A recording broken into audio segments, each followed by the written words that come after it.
Hello guys. I today have another video for you. It's a little bit different to that what I normally do. Um, since I have started my channel in December, I received a few questions about making guides for Druid, for tanking, and also for dungeons. And I've decided to start with some dungeon series.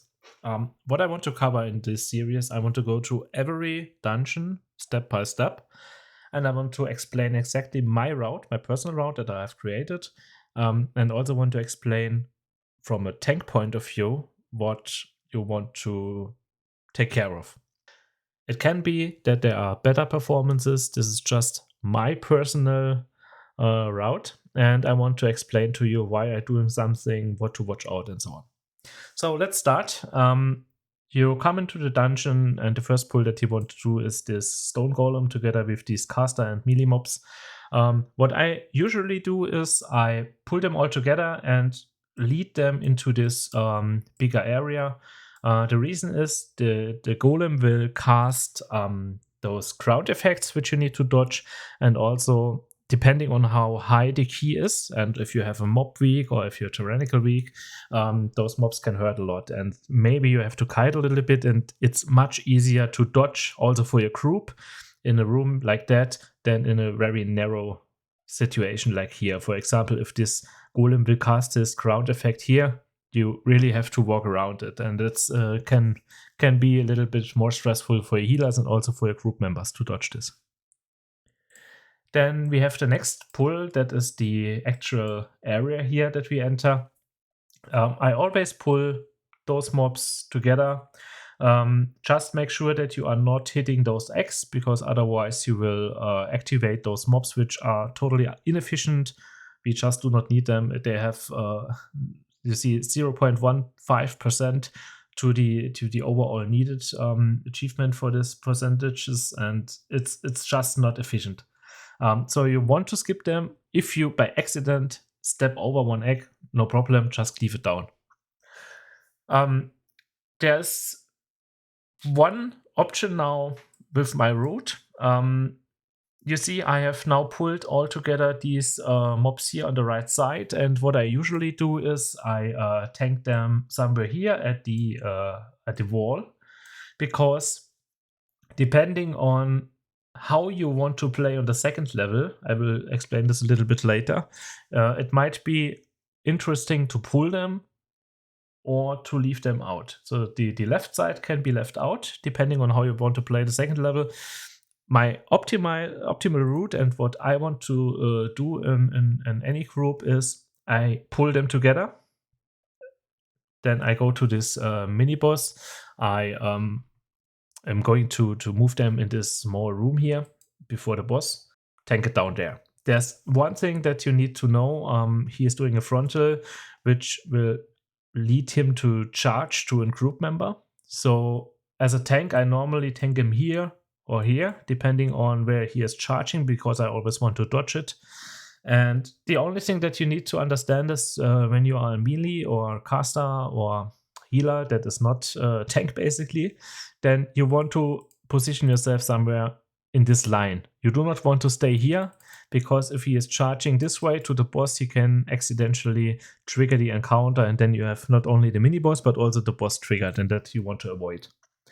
So when you come to the boss, there's one thing that you should try to do and tell your group, because normally in pack groups, as you know, I always play pack groups normally, they do not take care of that. So what you need to do is you need to stack, for example, here, and when the boss is casting his ice spikes that are coming from the ground, they will all stack together in one position. This helps a lot because one of your group members always needs to bring out carry out the bombs, and if they are all around this place, those spikes, it's very difficult to dodge because, as you know, they will remain in the area. So whenever she is casting I think it's called hail bombs, make sure you stack together, and then as a tank you pull them clockwise or counterclockwise, doesn't matter. And whenever she is doing her spikes, make sure to stack up again, and then you have a lot of room around that, and it's more or less easy fight then, because they nerfed the damage that is coming from the AoE effects.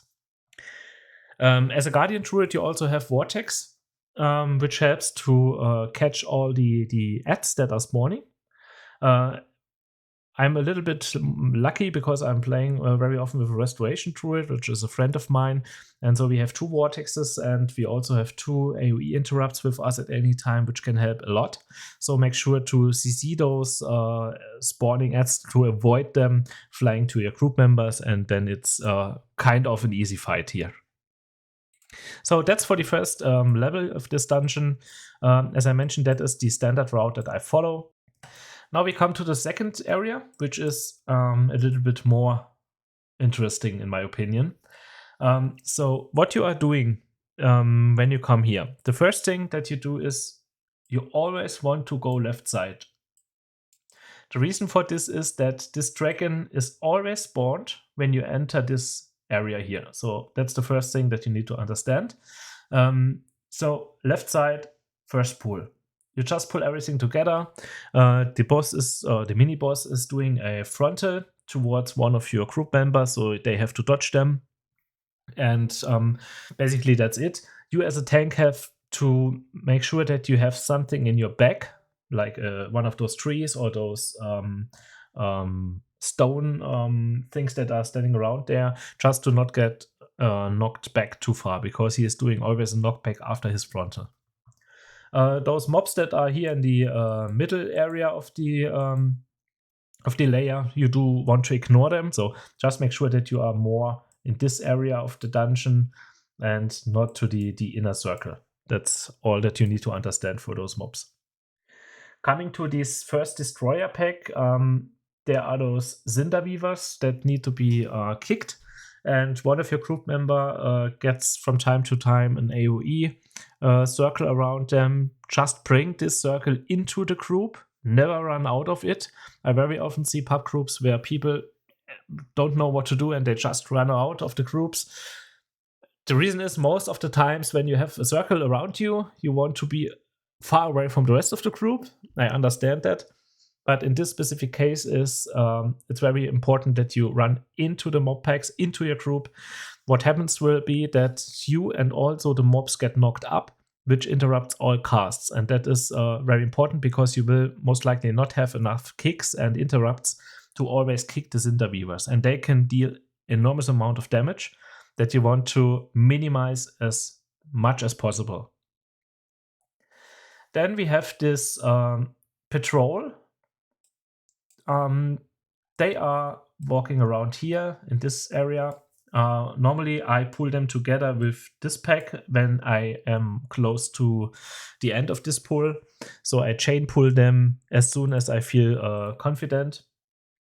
And the next thing is, again, we have a destroyer pack here. So same procedure as here. Always pull in the AoE effect to knock them up, silence or kick the Cinder Weaver, and then you're good to go. The next one that we have here is this elemental pack, and you want to skip them by just running all the way here. Don't pull them, they are inefficient and just will waste your time. Now we are coming to the right side of this area, which is the more, let's say, complicated part. It's not really complicated once you understand how to play it, but it can be complicated in some pack groups. So first of all, you have to decide as a tank how you want to do the route. And you have to decide that very early. So what you can do is check your group members, check what is the key level that they have played it, look what is their Mythic Plus score. That can also be some kind of indicators if they are familiar with tactics or not. What you can do before you even start the key is ask them if they are familiar with skipping the red dragon on the second layer, because there is a very easy tactic, in my opinion, which will allow you to safely 100% ignore this dungeon, this dragon in this dungeon, and also ignore this patrol, which are just inefficient pull, and especially this dragon is a very dangerous pull, which you want to skip if possible, because it is doing a lot of AoE damage, it is casting a frontal, and it is causing a lot of damage to you as a tank. So Of course, it gives you 6%, but it is also a very dangerous pull, which can easily lead to wipes if if anyone is not taking care of the abilities. So let me explain how you can skip this mob. First of all, as I mentioned, you want to skip those elementals. So you go to this area here, which is very safe. You just have to understand that this dragon is only patrolling around this right side of the dungeon. He will never pass something like this. This is the safe zone here. Yeah. So that is important for our boss fight later on. So what you need to know is when you come here, you have to watch out for the route of the dragon. He is landing at specific positions in between these ways. So for example, he can be here, here, he can also be here. So you have to be careful because you want to skip it. Now, I assume that you see the importance that you have as a tank, the awareness of the route of the dragon. And when you are here at this first pull that we want to do on the right side, you see this platform. And also there's another platform here in this top section. What you want to do is you want to pull the mobs that are here all the way to this very edge of this platform. Make sure that everyone is kicked. No one is here in the middle when you want to fight them there. Tell your group members to kick them so they follow you up to this position. Especially, it is very important that the destroyer is placed here, because he will do a big AoE effect when he is about to die. And if the dragon is landing, for example, here, and you pull it like there, then it gets pulled by the AoE effect in the end. And then you have lost a lot of time, and it's getting worse, because if you have not finished this pull and you pull accidentally another dragon to it, it can be an easy wipe. So summary is to pull them all the way here, kill them at the very end of the edge, and then you're good to go. Now, when you have done this pull, what can happen is that the dragon is landing here or here. Just make sure that you wait. It is much more efficient to wait a few seconds until the dragon is going on his route again. He will always do something like that, some patrolling, and it's more efficient to wait. Do not get nervous. Do not run into it and think, oh, I'm losing time because I'm waiting. No, you do not lose time. You win time if you skip this dragon, for sure. So the next thing that you want to do is, once the dragon has left this area, you pull all these mobs together and again go to the very edge of this platform, pull this group there and nuke it down. Again, you want to absolutely make sure that no one is below the stairs. Also your party members and also the mobs must be at the very edge of this platform. Now, after you have successfully skipped the dragon and done this pull, the next thing that you want to do is you go this way. So you might pull this one elemental, but it's 0.15%, so nothing to worry about. If you can skip it, okay. Otherwise, you just pull it with you. But what you want to ignore here is this patrol that is moving around in between this line and this line. They stop here around the boss area. They will not enter the boss area. So if you have successfully skipped them, you will not have to deal with them, and you save a lot of time, and you will not unnecessarily push your percentages anymore.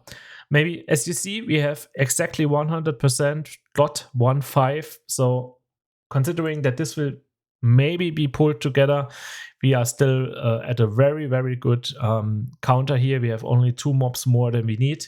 So basically that's more or less the optimized route, while still being able to be done in packs without any invisible potion skips. So the boss fight, one thing that I need to mention is, since we have left this dragon alive, we will never want to pass this line, also for this patrol. So what we want to do is, as a tank, we always want to move it the left side of the area. Another thing that is very important, all of the group members should stack together. the one who is getting targeted to spawn the ad is always random. So if you stack together, he will be immediately right next to the boss, which helps you in cleaving it down. You do not have as a tank to reposition the boss to bring it to the ad, because the ad will not move. It also is important to stack it together, because the boss is doing some burning ground effects with those balls that he is shooting in some random directions. And also, once one of these ads is dying, he will leave a burning ground at its position. So to not have an ad spawned somewhere at the very edge of a burning ground, far away from all the groups, it is very important that you are stacking together. That's something that I want to mention here. Now, after this, what I usually do is I pull all those mobs together. As a druid, you have a lot of utility. You can AoE interrupt them, you can vortex them, you can use Typhoon to interrupt them. So it's not very difficult as an druid to pull them together, especially those small mobs are immediately deleted. And what I usually do in the last runs is I consider them together. Depending on my group, if they are struggling with the pull, I wait or even do them not together.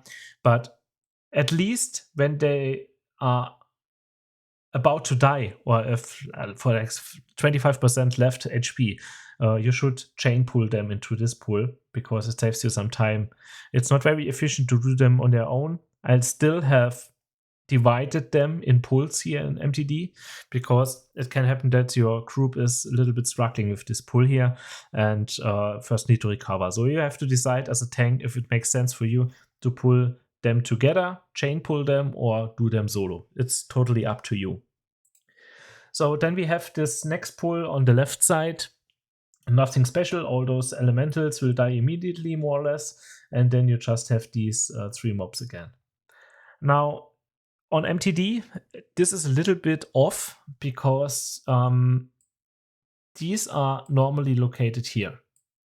So I should swap 17 and 18. I will do that in after the video. So this mob pull is somewhere here, and you want to fight it there. That is important because this is the last pack, and you do not want to fight them together. So do them step by step. First pull this one, then this one. After you have killed all the trash mobs here, you come to the boss fight, which contains of 2 single separated bosses. One is the dragon, one is the rider. And there's one thing that you can do to make this fight a lot easier. So you see those big pillars in the middle of this area, and they have a room in the middle. And in this room, you want to stack with the complete group. What it does is it will force this dragon, after you pulled the boss, to land exactly here, somewhere in this position in between the pillars.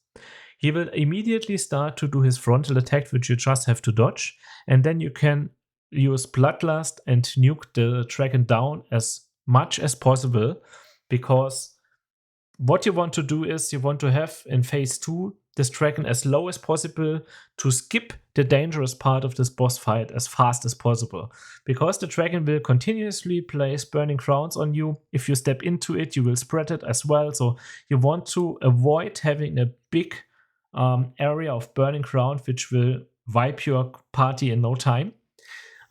Considering that there also will be those blowing winds that are pushing you and the burning crowns around. So it's very dangerous fight if you do not focus on the dragon right after the pull.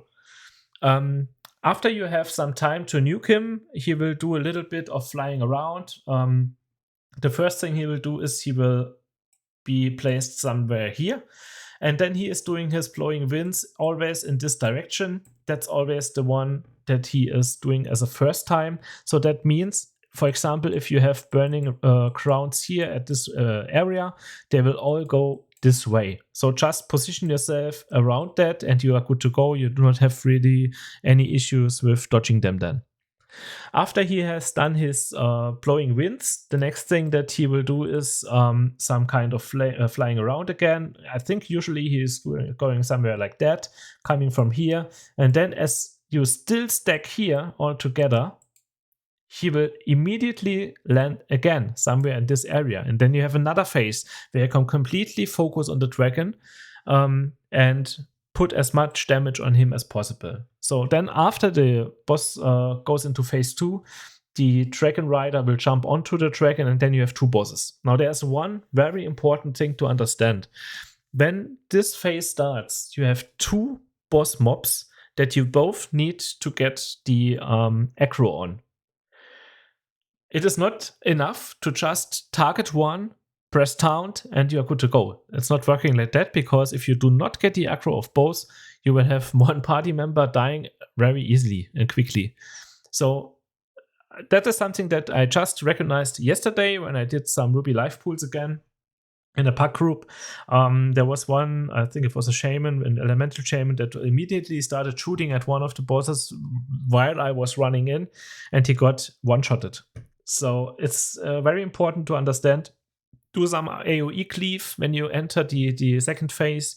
Taunt the boss. You can taunt one and immediately swap target and do some AoE cleave on the other one to make sure you get the aggro on both. That's very important at this phase switch.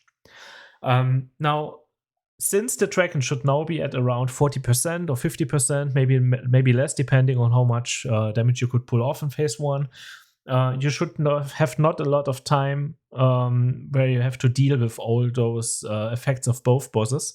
Just nuke them down and the boss will jump off the dragon very fast. Now, once the dragon is dead, you only have this last boss here, and he is doing actually nothing. He is very easy to kill, and the real issue really is the dragon, in my opinion. But as mentioned, if you do this tactic that you really stand here with the complete party, nuke down the boss in phase 1 as much as you can, you have a lot easier time than focusing on the other one here. The reason why you want to stand in the middle of this area here in between the pillars is if, for example, one of your members is here or here or here or somewhere else, chances are that the boss will not land here, but instead will land here at the edge of the plateau. And what then happens is he will be hovering here in the air and do his frontal from there, and then the melees cannot attack him. So you have a much higher life pool in phase 2 on the dragon than otherwise if you would tank it here. So that's the reason and the strategy behind this boss fight. I mean, that's nothing new.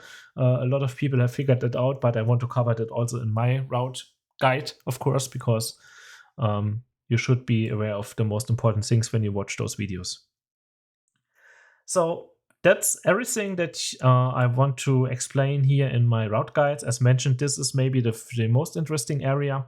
Now, I want to come back to the very first area, because as I mentioned, if you do not skip this dragon here, if you want to do it, and maybe even if you want to do those packs as well, so maybe let's just put them together in one pool like this, then you see you have 111%. That's a lot, and it's hard to bring that down on the first level, because you have a lot of situations where you will accidentally pull things. As I mentioned here, this whole area is something that can be butt pulled by a demon hunter, by a hunter, and so on. So be aware of that.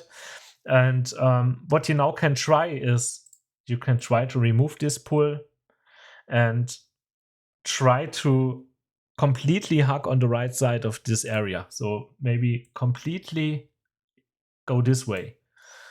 But it's very high risk, because normally they get pulled anyways by someone. So this strategy normally is very inefficient. That's why I'm doing the other route that I showed you. So be aware of that. It's highly recommended to be able to skip the dragon, as it is a very dangerous pool. But depending on your pack group, you might have to do it anyways. So you can save up to 10%, something like that, by following my route. It can save you a lot of time, especially if this is a fight on hierarchies that, especially on mob weeks, will take some time. And you can consider this as almost like a boss fight in some situations. And together with this, I would say the time you need to kill those two can be nearly the same like one boss. So it makes sense to skip at least one of them if you can.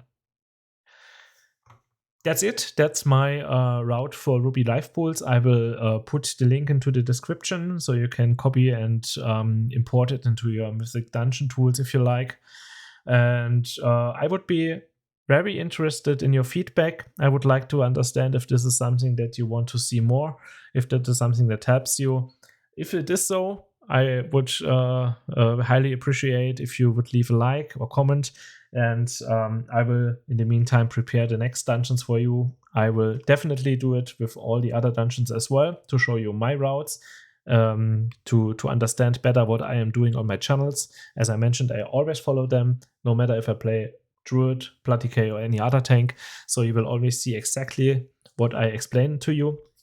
What I also will do is I will link the dungeon routes into my published YouTube videos for the specific dungeon at the very beginning of every video. So whenever you feel like you need some more strategies or some guides or want to understand what I'm doing, just click on the video in the description then and you're good to go.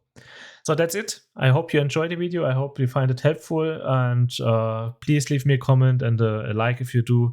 And yeah, see you soon. Have a nice day. Bye-bye.